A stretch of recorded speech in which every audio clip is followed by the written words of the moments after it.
Thank you for tuning into the Art of Grace podcast, where God is creating a better you. I am your host, Farah. Today's special guest is none other than author Bridgett Mack. Listen in as Bridgett shares her story, Shattered Scars, one woman's story of surviving sexual abuse and a near-death experience. Her story will inspire you. Everybody, welcome to another episode of the Art of Grace podcast, where God is creating a better you. Listen, today is Friday. It's the start of the weekend, and I am here popping off my weekend with my good dear sister friend Bridgett and Mack. Listen, this is going to be an amazing episode for a lot of you all who know her, some of you all who have purchased her book already because she is an author. We're going to be diving into her life. She's open to share her past, her present, and what she's doing in the future. So I want to read a little bit about Mrs. Bridgett Mack and say, hey, Bridgett, to everybody. So listen, everybody, I'm so excited to be here with Bridgett today. We are in sunny Florida. I always throw that out there to everyone because I know that people watch from all over. I love where I live. I love my city. So I always say that, Now, there will be times I'll be, recording in other places. I've recorded in other places, other states, but I'm so happy to be at home. So Mrs. Bridgett Mack first is a wife, married for 37 years to her husband, Jairus Mack. She is the mother of 3 sons, Manuel, Eric, and Terrence. And Bridgett is also an author. She's also a co-author. She's also a coach and a self-published author. Bridgett's self-titled book, Shattered Scars, she's going to share about her true account of how she survived sexual abuse at a young age. Welcome with me, everyone, Mrs. Bridgett Mack. Well, thank you. Listen, we're finally doing this. We are finally doing this. Can I tell you, I met Bridgett last year in our women's networking, and I have been following her on her social media platforms, and we end up in the same rooms together a lot of times. So, when you all see us, I think that the most of the videos you'll see with me and her together are laughing because we have some fun. I had a chance to see you recently at a Christmas gala. Together. That was so beautiful. Thank you for inviting me to that. And then, all of the other women's things that we do together, to inspire each other, to push each other. And we are now about to be a part of an anthology together. Oh, yes. Right? So that's coming out soon, so watch out for that. Yes. But Miss Bridgett, I tell you, we've been trying to do this, right? Mm-hmm. And you sent me your book recently. Yes. I'm not, it was hard for me to read the book. Yeah. And you don't know this about me because, when I got here, usually when I do a podcast, we schedule it, and we've been trying to schedule this for like months and months and months, right? So I'm finally making time to get this recorded. And I remember, me and Bridgett talking about, she said, Farah, you need to read my book first to kind of get a little bit, know a little bit more about me. Mm-hmm. And when she sent me the book, I picked the book up so many times and I went to read it. And it was hard, right? But she doesn't know why it was hard for me. And on the way here today, usually when it's time for me to get into podcast mode and I have that alone time and I start, processing everything, I kind of get where the interview is going to go and why I'm feeling the way I'm feeling. Mm-hmm. And so today, I'm going to find out a lot about you and you're going to find out a lot about me today and how much we do have in common. And that was a big reason why it was meant for us to get together to do this episode. Yes. So you have no idea that I grew up in an environment of poverty and child abuse. Oh, no, I did not. And so, people see me, they see you, and they see us laughing, and, they're having a good time. And we don't look like what we go through. And I've asked Bridgett so many times, with what you've been through, how do you smile and get through it? And so she's going to share that with you today. Her book, Shattered Scars, is going to bless so many of you. I definitely want you to look out for her book. We're going to have the Amazon link attached, her social media platform, so you can, get this book. And also come out to where we're going to be at. We're always together. We're going to be together this Saturday at the event. Yeah. We have the anthology that's about to come out. There's so many different things that we're in the same rooms. And she's usually there as a vendor selling her books. Yes. She was just sharing with me last year, we did Women of Orlando with Mrs. Monique Nichols. Shout out to Monique. Yes. And you were one of her vendors and you sold out. I sold out. I can't believe I was so blessed that day. Wow. That expo was wonderful. That Woo Expo. You guys, you got to go to it. And if you're a vendor, you need to be there. There you go. So we're giving you a plug, Miss Monique, and we love you so much for what you're doing in our city. So let's get into your book. Well, one, your husband, Jairus. You guys have been married for 37 years. I just found out about their love story. because I love to ask people questions. And because we met at a marriage dinner, right? For the first time. We were sitting across from each other. And you and him are like me and my husband, so opposite. It's so cute. I pulled up today and I said, oh my God, I took his driving spot in the driveway. And he's like, no, it's just you and my wife's time. He was just so gracious about that. You know? He's just been so wonderful all throughout. I mean, the whole time I've known him. Yes. I mean, even when I, really didn't want to have anything to do with him, it was kind of hard to avoid him because he kept showing up. And you're like me. You've been married for a lot of years. I mean, 37 years. And you all met when you were quite young. I was 17, turning 18. It was like a few months. Yeah. Yeah. And apparently, when he saw me walk into the cafeteria with my friends, we both worked at King Space Center. And so he saw me with all of my friends. We bopping into the cafeteria and he said he just could not take his eyes off of me. Oh my God. He finished eating and he dashed to my office. And so by the time I get to my office, he's sitting on my desk like, who are you? Wow. And, what confidence. What confidence, Mr. Harris. Even when his friend told him, man, you don't have a chance with that girl. Wow. He said next thing you knew, about a few months later, we were holding hands. Wow. And they're still holding hands today, okay? So, when I hear your book, Shattered Scars, like you said, I don't see shattered scars, but the Bridgett that I know today. What inspired you to write the book? What inspired me to write the book is I got abused when I was 8 years old. Wow. And it continued until I was like 13. Okay. And then I had a tragic event that happened, and I got shot in my chest. Oof. And I carried a lot of trauma that was not processed at all. I got no therapy, nothing. And as I grew older, the trauma was growing with me. Oh. And I had to, I was trying to suppress it as much as I could. But through that smile that you have, I know, and that laugh that you have is so infectious. I love it. Yeah, I think that's what drew me to you is that, you're talking, but there's laughter behind it, but then there was some pain behind it. There was some pain behind it too, but I am just so blessed to be here. Yeah. I was a horrible child. I was angry because of what had happened to me. Yes. And so I was hurting people because I was hurt. So it was like hurt people hurt people. Yes. And I had got myself in a situation that I couldn't get myself out of, and I needed the Lord to help me. Yeah. And excuse me, I just had no idea how bad it was going to be. The Lord showed me so much. Yeah. He brought me back. Yeah. He brought me back clean. Wow. Because I was so dirty. And when people see me now, it's like, I can't believe it. Wow. Look at you. Yeah. Some people thought I had passed away because they hadn't seen me. Wow. And but I knew I had to do something because no one talked about child abuse. Yeah. No one talked about sexual abuse. No one, it was like scoop it on the rug. Yeah. Keep it hidden. Yeah. Let's not talk about that. Yeah. But yet, this child in me is hurting. Yeah. And everyone's trying to ignore it like it didn't happen. Yeah. And I had no idea it was going to manifest into my life the way it did. And it started to affect my marriage. Okay. So 2 years into my marriage, I was going through, I was having nightmares like crazy. Oh, like the PTSD. The PTS. Yeah. Loud noises would, bother me, just every little thing. Fireworks. Yeah.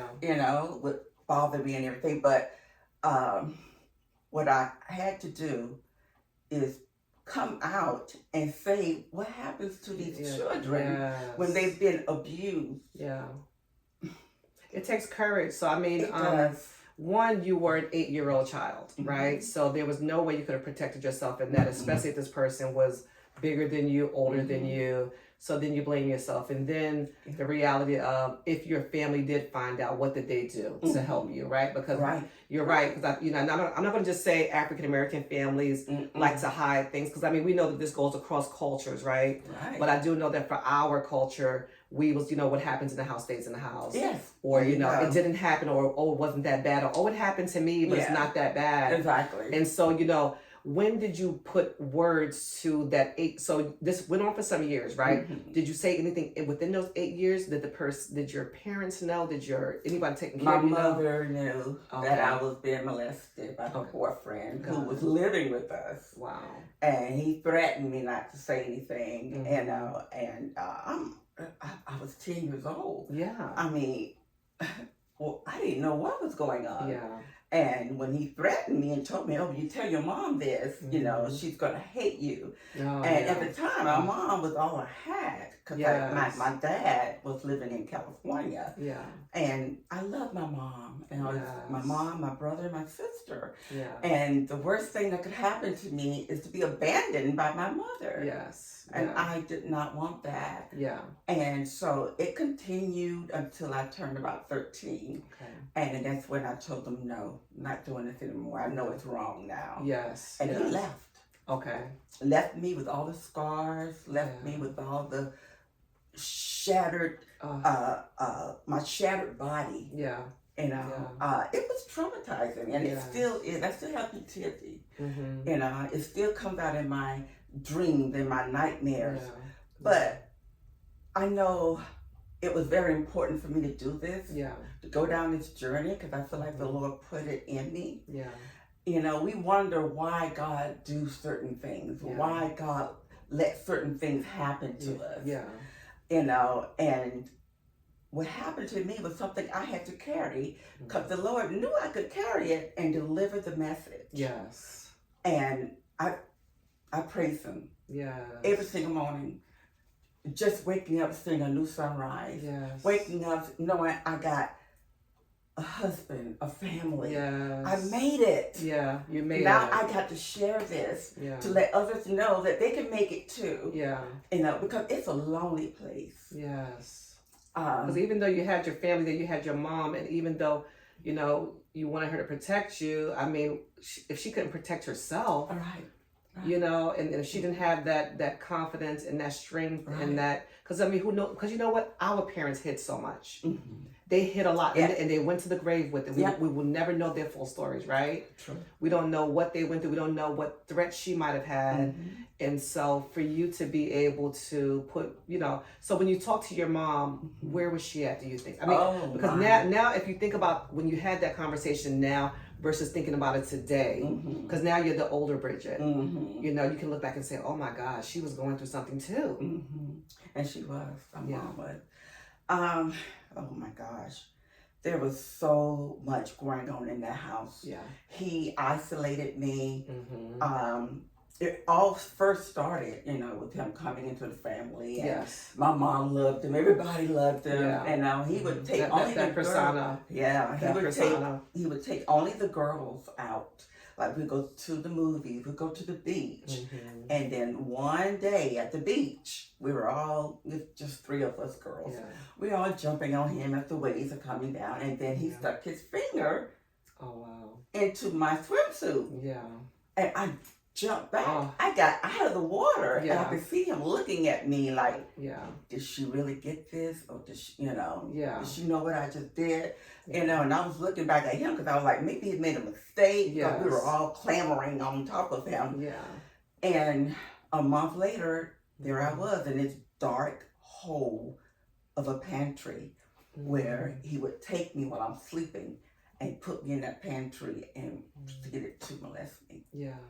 And I could not tell my mother. It hurt so bad. Yeah.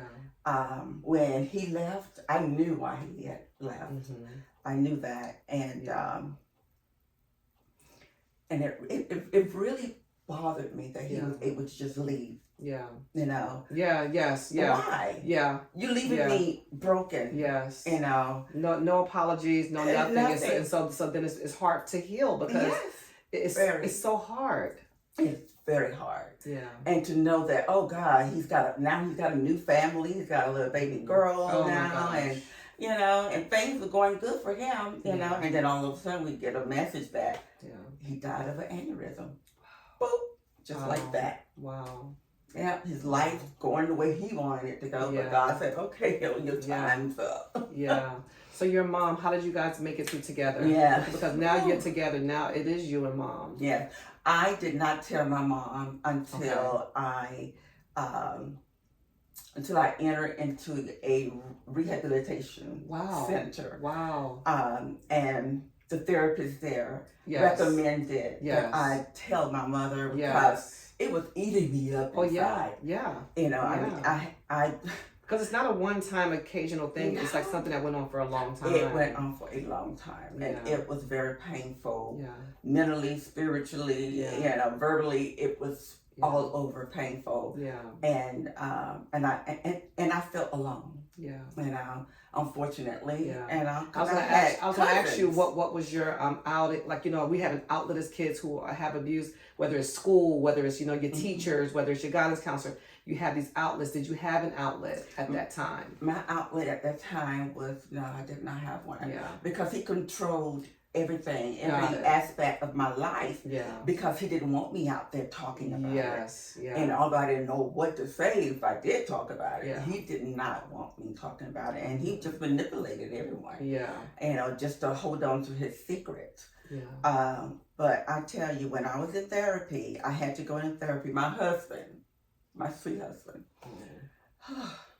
when I kept it from him. I thought I could that was going to be one of my questions I was going to ask you, because we do that, right? Yes. We enter on, we go on with life, we get married, we have the beautiful dress, we have the kids, yes, and then these things start to show up in us, you know, personality wise, you know, why does she do this? And we haven't shared it, so then they can't put voice to it, exactly, you know, and so. Yes. Wow. So how long did it take for you to finally? Because, you know, you're being such a huge inspiration for me, because I know that I want to move forward and write a book. And I thought about, you know, and shout out to my good girlfriend, Dr. Coach Gail Benton. I love you so much.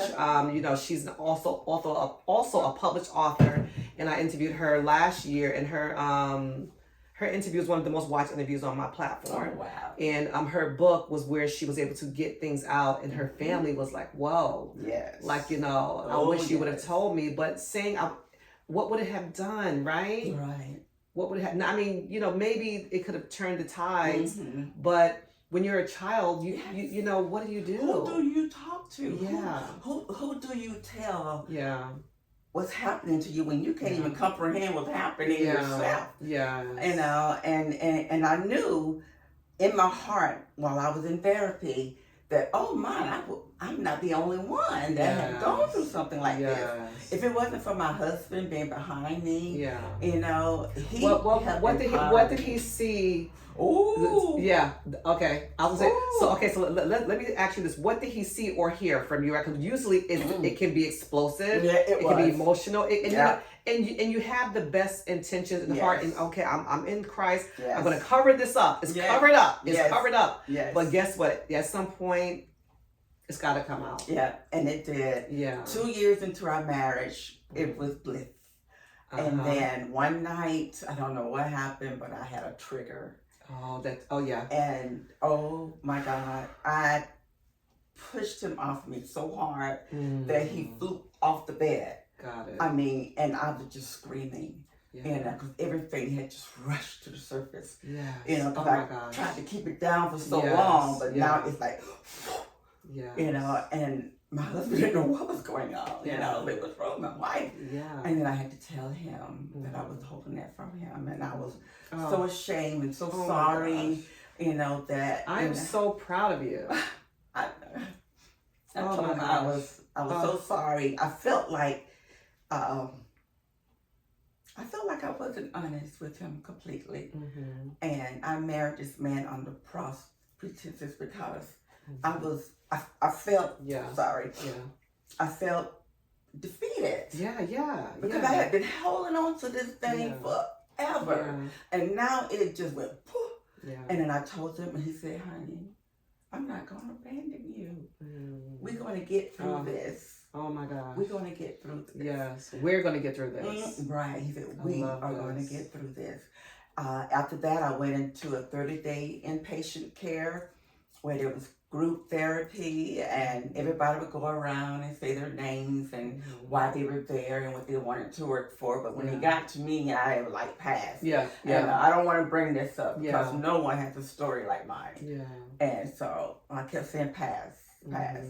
And then finally, the therapist called me to his office, and he said, You know what, Coach Gail Benson, you're getting called out because your episode's about to be watched 1 million times because your story is so similar to hers. I want you to watch her episode. I swear to you, this is so. Let me just say this for those who are watching, not only the women, right, and if we know that this can happen to men as well, but the husbands, Jairus. I mean. Listen to what her husband did. For anybody who's watching, who you know that this is your family, and it may be a husband watching right now, and you just have this conversation with your wife and just support her in this. Because you didn't really hear about us going to therapy, and you went to an yes. Oh, yes. That's huge. I mean, that's another thing, another stigma that we put on ourselves, right? It's taboo. You know? I don't want to talk about that. I want to go to therapy. So, something wrong, you're crazy. And no, that's unprocessed trauma. Don't call that young girl crazy. Something happened to that young girl. She's got this trauma that she's carrying around with her, and there's no telling who she's going to turn into. Because it can either take you over or make you a monster. And just make you something that you're not. And you don't want to fall in that. Whatever trauma you're dealing with, you have got to face it. You've got to face it because it will kill you. I had started not eating. I had an eating disorder, and my husband saw me just shrinking because I was trying to kill myself. I'm holding on to this thing. My mom doesn't know. My husband just found out, and I'm like trying to hold on. So did it take for you to have this conversation with your mom? After all of this, after all of this, a long time. Oh my God! In marriage, wow. I had to deal with all of it. In that 1 year. So I go in the room with the therapist, and he's like, "Well, tell me your story." And I told him, and he was like, "Oh, okay." Did it take you a while to open up? Oh yeah, I was there for like 30 days, but I did not open up until like my second week. And everybody was like, "Well, why she can say that? She can say what she want to do." Wow. And then I said, well, the Lord gave me my purpose at the age of 8. Wow. I had a stalker at the age of 8. Wow. My mom would go out with her sister, my aunt, and this one night I woke up. You know how you feel someone staring at you? I woke up in the middle of the night, and I see this big, huge guy dressed in black with a black ski mask on, and all I could see is his eyes and his mouth. And when I looked at him, kind of scared me. He said, "Your mom sent me here to get a glass of water." Oh my gosh. And I'm like, "Where's my mom?" And I said, "Oh, she's still out. She sent me here." So I go in the kitchen, and I get the glass of water, and I hand it to him, and when I turned around with that water, he had a gun in one hand, a knife in the other. Oh my gosh. And he told me, "If you say anything, if you scream, I'm going to kill your brother and your sister. And I'm going to kill you too." Wow. And I was like terrified. I didn't know what was going on. Who was this guy? Although he didn't penetrate me, he did try. But he did some horrible things to me that I couldn't even describe. Because I didn't know what was going on. And so my mom stayed home, of course, for the next few months, thinking that, this is probably not going to happen again. So I went over to my aunt's house. And my mom, my aunt went out. I'm there. I'm protected. I have 3 cousins, who are guys, and my sister, my cousin Sharon, and I were sleeping in the same bed, and I wake up because you feel like someone's staring at you. I wake up, my cousin's staring at me, her eyes like wide open. Oh my gosh. And then she kept pointing them up like that, and when I looked up, there was that guy again. And he was standing over us looking down. and he swooped me out of the bed. I was in the middle. Oh my God. My cousin was on the end, so she was laying right next to her. And he picked me up out of the bed and took me to the kitchen and proceeded to molest me. Wow. When he left, I just screamed. I think the Lord touched my forehead because it was so traumatic to have it happen again. And now I have a witness, my poor cousin. And she still has PTSD. Oh my gosh. It's still frightening. Did you guys ever find out who this person was? When I released the book, I lived in the projects at the time when I was younger. Wow. And they said a guy who worked at the housing authority had the main key to all the apartments. Oh my God. And I'm like, no one talked about it. No, I didn't know who this guy was, but I had a feeling that he probably knew my mom because he covered himself. Yes, and he was watching. He was watching. And he's watching Yeah, especially knowing the single parents or who has kids, and because I mean we're in close proximity because I mean I grew up in New York City as well in an apartment building, so everybody knew everybody. It's not like living in a single family house. No. And it's like I could not believe it. I'm like, no. Were they able to was this person ever incarcerated that you guys know? I don't even know him. Don't know. Didn't know his name, nothing still. It just it was some guy working for the housing authority. But some guy could be somebody who just worked because they need help. Exactly. And apparently he was going around going into homes and raping young girls. Wow. And I'm like, I cannot believe this. You guys, that's why we need to talk about it. And I wrote the book for that. You know, so we can start a dialogue. We can't keep hiding. You know, our kids got these growing brains. You know, and whatever happens, there's a memory that is stuck there forever. And the only way you're going to survive this thing is you got to stay prayerful. Prayerful. You got to know who you are. Know that you're not going to have shame be your shadow. You know, you have to know in your heart that you are a good person. And this is not my life. No, this is not what was intended for me. You know, and the Lord works in mysterious ways because when I was 8 and that God did that to me, God got me ready for the real abuse. We started at the age of 10 to 13. And you know, for you to say that, you're not saying it in a way where it's this positive thing, right? But you're saying it in a way that God's grace was there. It was always there. It was always there the whole time. The whole time. We can look back and say that, right? Because how many, because these things breed, like you said, eating disorders, depression, suicide. So for the survivors who are watching, I am just telling you how much I appreciate you. I know that when I bump into you, your story of survival, right? It is survival, but it's also God's grace being there with you. So now you have your family supporting you. Through this. You know. It was something the therapist thought I needed to tell my mom. Because that was part of my pain. Also in my depression. And I even tried to commit suicide. Wow. And I mean, I was just losing it. And you know, I think that what happens is that when when there's this trauma there as kids, and that person who is our parent, we try to protect them so much. We don't want to. We feel like we're going to hurt them.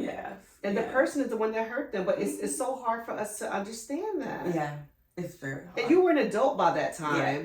You know, and I think that I'm still dealing with it. And I think that when we see what our parents go through, it's like, okay, I don't want to hurt them even more. Like, because I know that my mom went through something. Yes, my mom went through a lot. At the time this was happening to me, my brother was killed. He got hit by a car. Your urban living is not easy with kids. No, it is not. And my sister had been kidnapped by this drug dealer. Oh my gosh. And now she's strung out on drugs. And then here I am. You know, I had a baby at the age of 16. Yeah. And my mom is like, I can't take it anymore. Yeah. And when we're right there with each other, we're feeling those emotions and just saying it. And to hear your parents say, I can't take this anymore. And now I got to now add this onto their and now plate. I'm adding this to her Yeah. pain. So I didn't know how to tell her. Yeah. So being in therapy and talking to the therapist and him saying, maybe you need to talk to your mom. And I was frightened because I didn't know what to expect.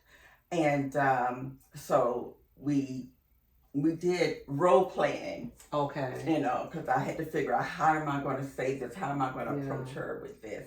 Yeah. She knows something happened, but she doesn't know everything. Yeah.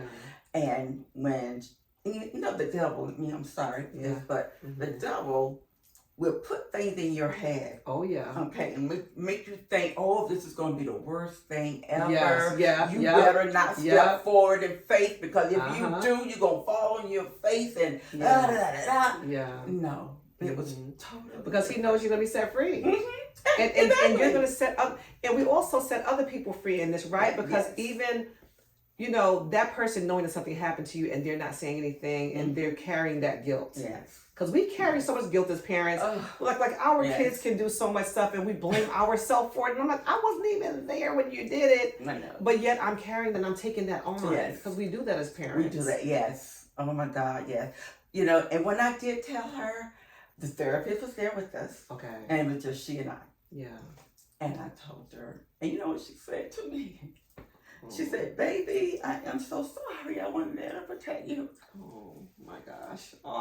Is your mom still alive? Oh my God, I want to meet her. And we are the best of friends. Oh my gosh. Oh my God. It probably brought you all closer together. I did. It really did. It probably did. And the devil is a liar. Yes. So he makes, the Bible says that when we see him, we're going to say, this was the thing that frightened me. Right.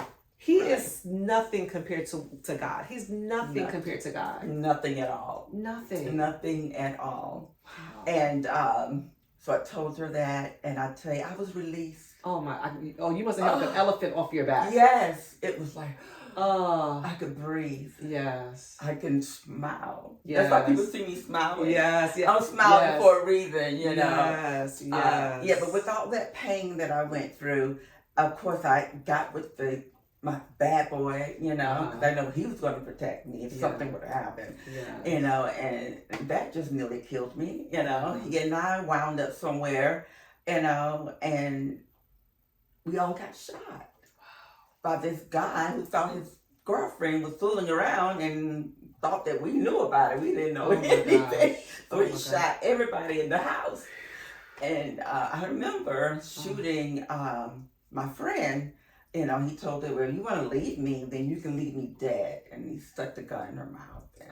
And I was standing right there. Oh my gosh. So I'm backing up. I'm frightened to death. And I'm like, oh my God, what is happening? Yeah. And when he pulled that gun towards me, I tell you, when he pointed that gun towards me, it was like the Lord picked me up.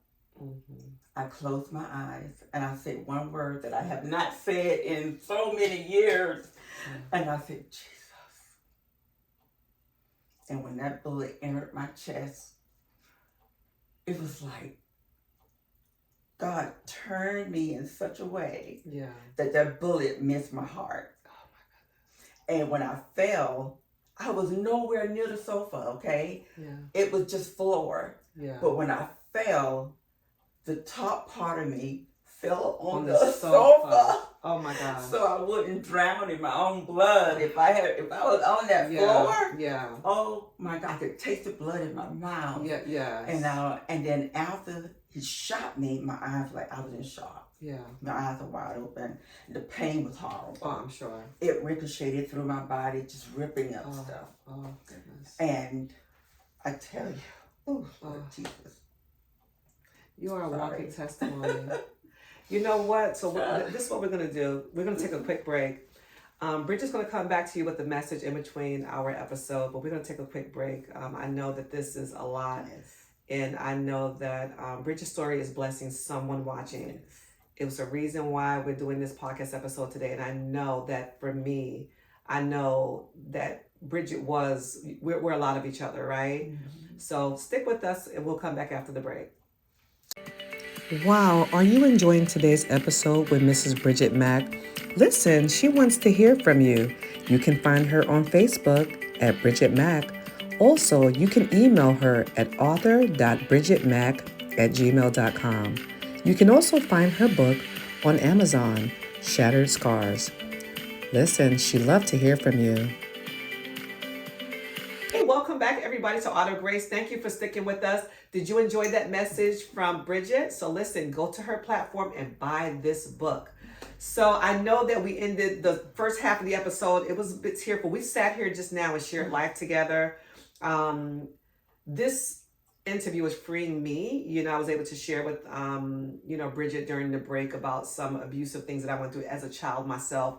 Mm-hmm. And, it's okay for this stuff to surface, like you said, because it has to surface in order for you to move past it and to heal past it. Let me say that, not to move, but to heal past it. That's right. So, in your process, you've been healing past it. Yes, I have been. Yeah, and stuff. And so you are one strong lady. Now, as she was talking to me earlier, I was using the word urban, and because I'm from New York City, right? So she's like, Farrah, I'm right here from Cocoa.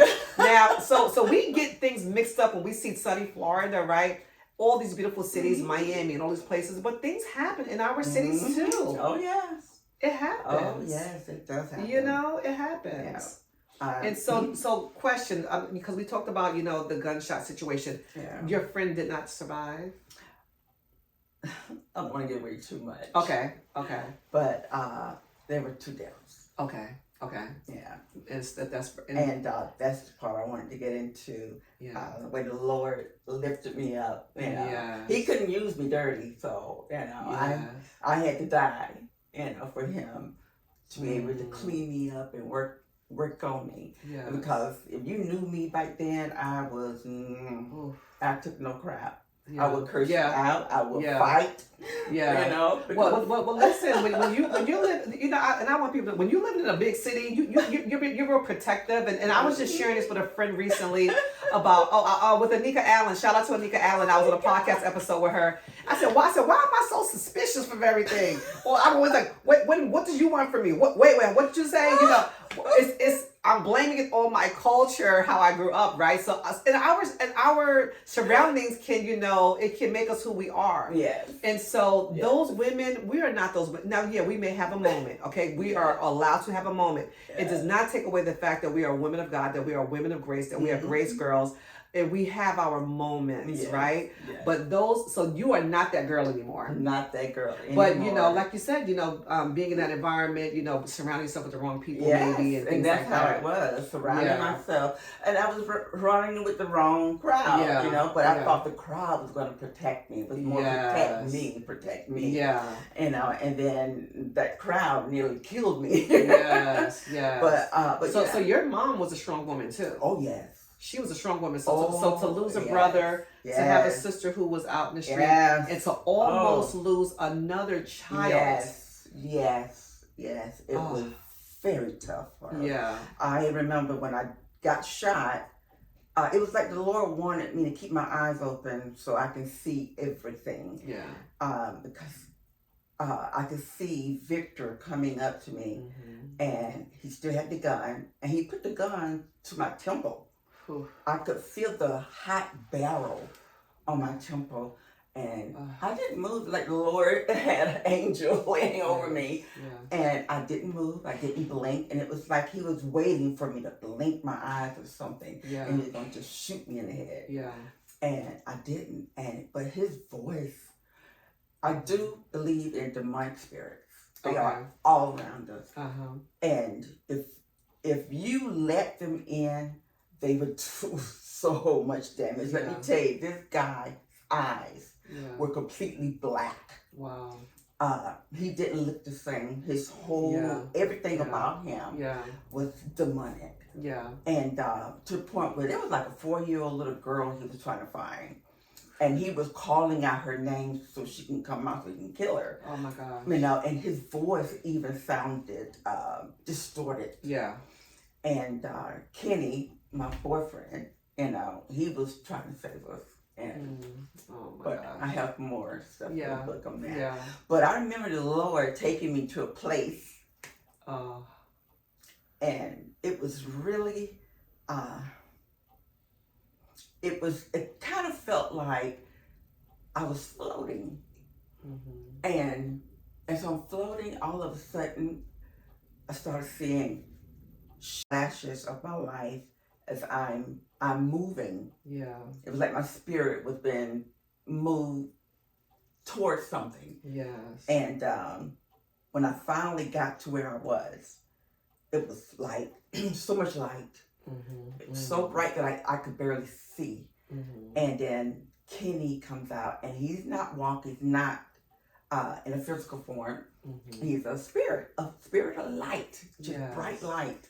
And I knew it was him because of his eyes. Okay. And I found myself, I wasn't walking.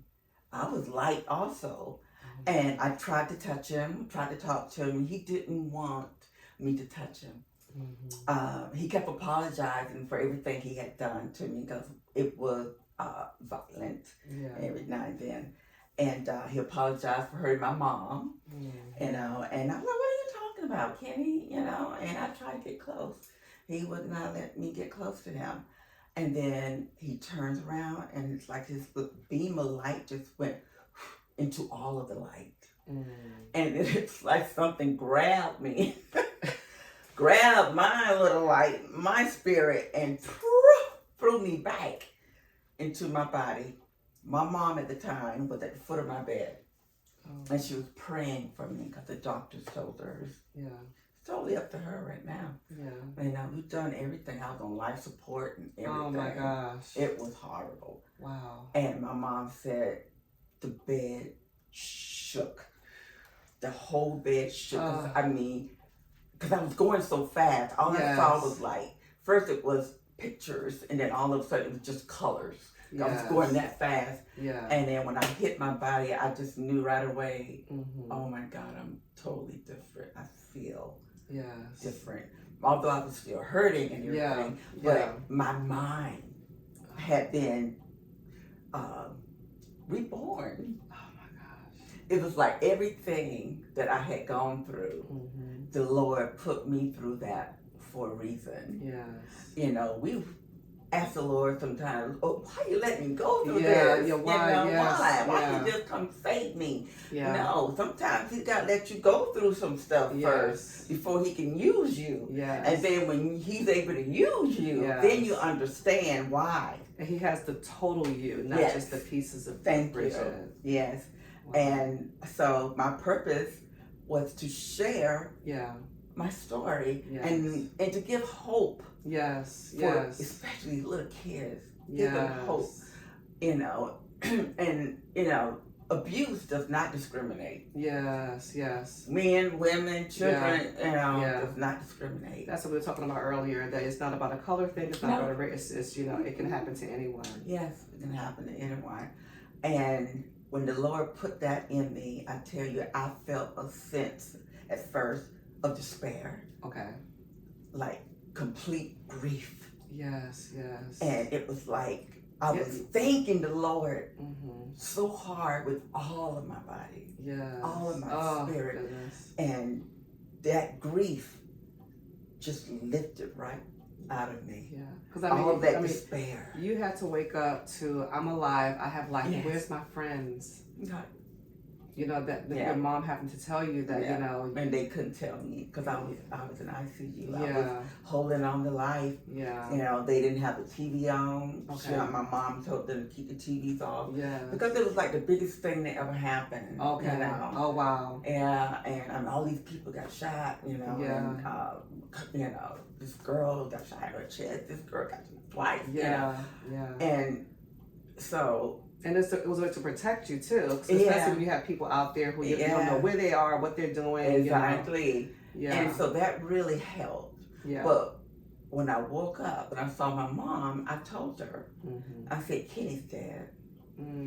So you knew. I said, I saw him, Mom. He's dead. Because she wouldn't tell me where he was. And I kept asking her, where's Kenny? He said, he's in a chapel. He's praying.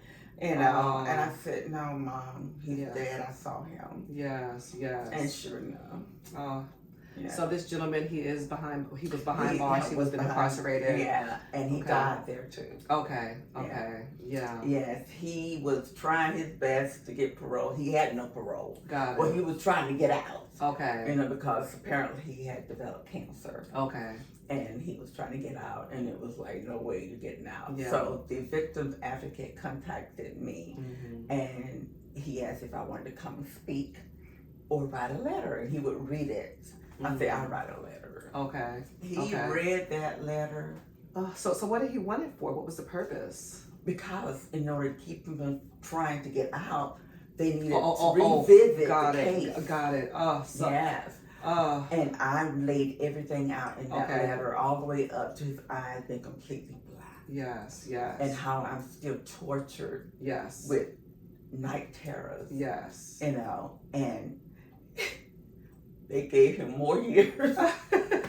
They said, we're going to Sent add on him some back. more. Yeah, sent him This back fool. and gave him more years. He Oh. died, I think, probably a few months after that. Okay. And then all Yeah. of a sudden I felt like, did I cause him to die? See, that was because of all the humility. Yes, You know? yeah. And my instinct said, don't concentrate on him. Yes. Concentrate on you and what Yeah. you're going to do to help others. Yes. Yeah. And I wrote the book, and I wrote it in a language that wasn't too comprehensive because I want Mm-hmm. young girls 13 Yes. and up to be able to read this book Yeah. so they know the signs and the pitfalls. Yes. You know, and when I speak about it, first I'm very nervous at time when I'm gonna get ready for an event like this Yes. because I have to now conjure up all this stuff. Yes. But I've noticed the more I do it, the Mhm. better I feel. Yes. And I'm like looking forward versus to it being more fear, it's like, okay, you know what? This is strengthening me. Mhm. It's strengthening. You know, Yeah.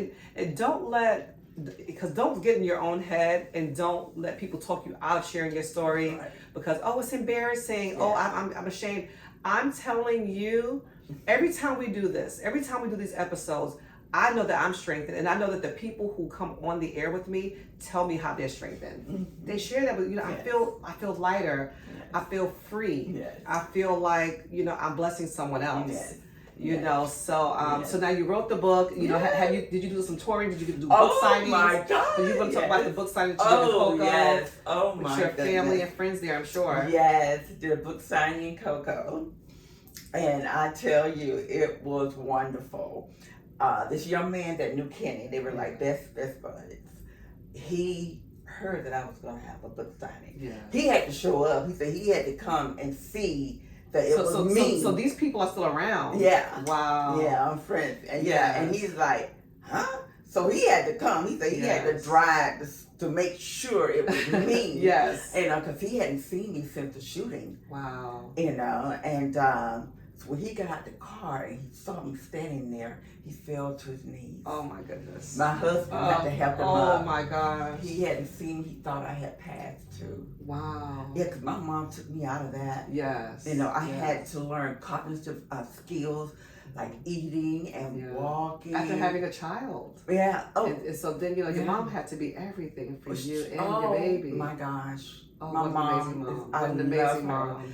I always tell her, I want to be as strong as your mom. Yes. You know, because she went through a lot. Yeah. And you see her right now today, she Mhm. doesn't look like what she gone through. Yes. You know, Yes. and I go to her for everything. And Do you allow her to come with you when you speak? she doesn't want to. Okay, I was gonna ask you that. She didn't even want to read the book. Okay. Yeah. It's Yeah. just too painful. Yes, for yeah, her. yeah. You know, to be there at an event you're at, because I mean, then I know people gonna start asking her questions, Yes. or they're asking you questions about her, and she's there, Yeah. and that can be tough. Yes. But Mom, I'm Yes. so happy because I know that you were set free in this as well. Yeah, she was. The book was meant for Bridgett and you. Yes. I really Yes. believe that. Oh yes. Yeah, Oh, so yes. I believe that. And it was so therapeutic. I mean, at first I was like frightened of it. I contacted Dr. Harriet Uh-huh. before I even started writing it, And I mean, before I started typing, I'd already written it. I just had to type it and get it ready. And I said, and I didn't even know the term. The Lord just put it in my mouth to say it. Yeah. And I said, do you know of a book coach? I'm trying to write this book. I need a book coach. Yeah. And she said, oh, Crystal Lynch. And I said, Crystal Lynch? I said, okay, well, let me give her a call. She stuck with me. Wow. Ooh, we prayed before we even started talking. Oh, wow. And she was there with me the whole time, encouraging me, empowering me. Yeah. And there were times I'd be typing. Like, this is funny. She and I talking, and I could be typing, and I'm crying. And she's just still talking and encouraging me, and I'm just crying. And I remember one day, she and I were talking on the phone. I had my door closed. I don't know how loud I was, but my husband came and opened the door. He said he saw me sitting there. Like, this has got to be written. Wow. He said he just slowly closed the door. Let me let her get this out. Listen, her husband, I tell you, husbands, you know, Bridgett was sharing with me during the break about the women who read her book, who purchased her book and read it, who has approached her and shared their testimonies. I mean, how does that make you feel? I feel like I'm doing what the Lord wanted me to do. Yeah. And I'm going to keep doing it, you know, because it's not reaching a lot of people. It should, but I'm going to try to reach as many people as I can. Absolutely. You know, and wherever the Lord needs me to go, I'm going to go. Yes. You know, yes. although my physical self is saying, no. Yeah. But my spiritual self said, you're going to be okay, girl. You're going to be okay. God is right there. I'm telling you. You know. Your battle is not yours. That's right. Listen, her platform is out there. Her book is out there. The link.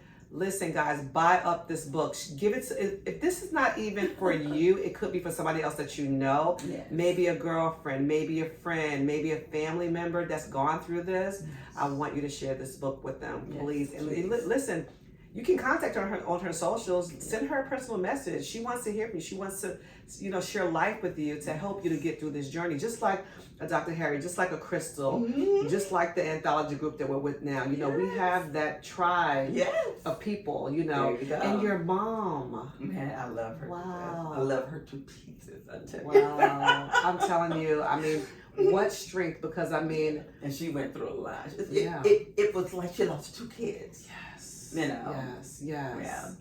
But now my sister's back. Oh, I was going to ask you. I was going to ask you about your sister. So, okay, so what'd your sister think about all of this?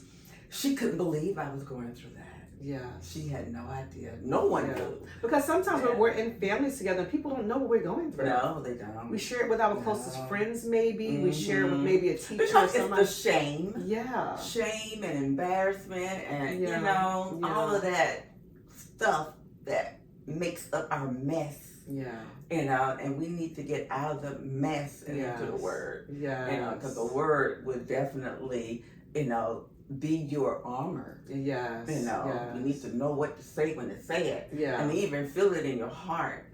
Because the devil's going to come at you real hard. Really hard. Yeah. And he's going to do every trick in the book, you know, to keep you quiet, to keep you, you know. Yeah. So you said you had to go through some more rehabilitation. How long did that take you? As that was 30-day care that I went through, and after that, I didn't have to. You know how they tell you go do your outpatient care. You know, so I did that a few times. But I felt so uncomfortable. It was did your mom help you? Did she help you? Or did you just have the strength to say, I want to get up and get up. Well, I want to do this on my own. Yeah, okay. And, I was in the hospital for a long time. Okay, I was in ICU for a very long time. Yeah. I couldn't breathe on my own. Oh, wow. And I couldn't eat anything. I had a feeding tube and, you know, all of that. And I tell you,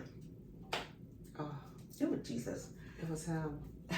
If it wasn't for my mother, I wouldn't have been able to do it because she would get up every day and take care of me and walk me, help me walk again, and to eat, to hold a spoon. Oh my goodness. I mean, I lost all cognitive skills. It was like and I couldn't quite form a sentence or anything because it was like the trauma was so bad that my brain was shattered. Yes, And that's kind of where the shattered scar comes in. My brain was shattered, and it left me with visible scars. So that's how I came up with shattered scars. And I'm gonna tell you all that, holding that in, it does do something to your physical body as well, in your inner body. That trauma. Yes. It's like cancer. Yeah. So what type of therapy do you do for that? Right, because people don't understand that you need therapy for that. Oh yes, to work to get that out. I still see a therapist. I have to see a therapist. I need someone to talk to. Because there's some things I don't want to burden my husband with. I know he won't. I know he'll say, "Oh, it's not a burden. You can tell me." But I need a little bit extra. Exactly. And don't be afraid. Don't to be go afraid. See a therapist. I have no idea why some people frown on that or shy away from that. But therapy is good. Yes, it helps you deal with some things that you don't know how to deal with in your own brain. And I tell you, it really helped me. Good. And I tell people right now today, I still see a therapist. I have PTSD, but I don't let it define me. I go through it and I'm like, oh, thank God that's gone. And you just have to embrace it. And empower yourself. And that's where I am in my life. I'm trying to empower myself, the people I'm around, the people that I meet. People see me smiling all the time. Yes, I do, because I always, I'm like, I see her. I saw you a few weeks ago at the event, the Goddess event. That was a beautiful event. And I love that you were there cheering us on as speakers. And I'm like, gosh, I mean, every time I see her, it just, I smile too. It's so infectious. And we laugh and we just talk and we just have it's our girl time. The husbands let us, okay, they're over there talking, they're over there doing what they do. Really. But I thank you for smiling. I thank you for your strength. I thank you for your empowerment. And I thank you for your story in your book. Thank you for coming here. Yes. I cannot wait to hear the testimonies out of this episode. Please do me that favor, everyone. Share your testimonies. I'm going to make sure that I share them with, if you send them to me, I'm going to send them to her so she can get those. But I'm going to have her platforms here. And one thing I forgot to do with opening up this episode was to say, please, you guys know I'm trying to grow my platform. I want to grow with everybody. So do me a favor, subscribe, like, share, and comment. You can also find this episode on iHeartRadio, Spotify, Apple, Buzzsprout. It's going to be on all the platforms. So make sure that you get on there, you comment, you share Bridget's story, share her story. And listen, share your story. We want to hear from you. A lot of you all watch from other states and other countries even. You watch this podcast. And we want to hear from you. We want to hear your story. We want to hear how you're blessed by this episode. And we want to hear, maybe you've gone through something similar and how you come out of it. And we can share that with those who are watching and listening because it's going to help them. Because inevitably, Bridgett did this to heal herself, but she also did it to help to heal others, women, men, and children. So thank you so much, Bridgett, for doing this with me today. Yes, thank you. Thank you. Girl, it looks like I've known you forever. It does. It does. We are sisters for life. Thank you, honey. And I cannot wait to see where you're going to go with this book and where you're going to go with your story and how many people you're going to be a blessing for. I can't wait. And I want to meet you, Mom. One day, I'm going to meet you at one of Bridgett's events. And so look for our anthology. It will be out soon. We'll be sharing it on our social media platforms very, very soon. It's a good bunch of us ladies with a devotional book that will be coming out. I'm super excited about it. And maybe I'll get Bridgett to help me with my book. Okay, so listen, look out for us and don't forget to like, share, subscribe, and comment. Until next time, we'll see you soon. Bye-bye. Bye. Wow, did you enjoy today's episode with Mrs. Bridgett Mack? Don't forget to find her on her many platforms as well as her book, Shattered Scars, on Amazon. Thank you so much for tuning into today's episode. Don't forget to like, share, subscribe, and comment. Please check us out on our other many platforms: Apple, Spotify, Buzzsprout, and iHeartRadio. Until next time.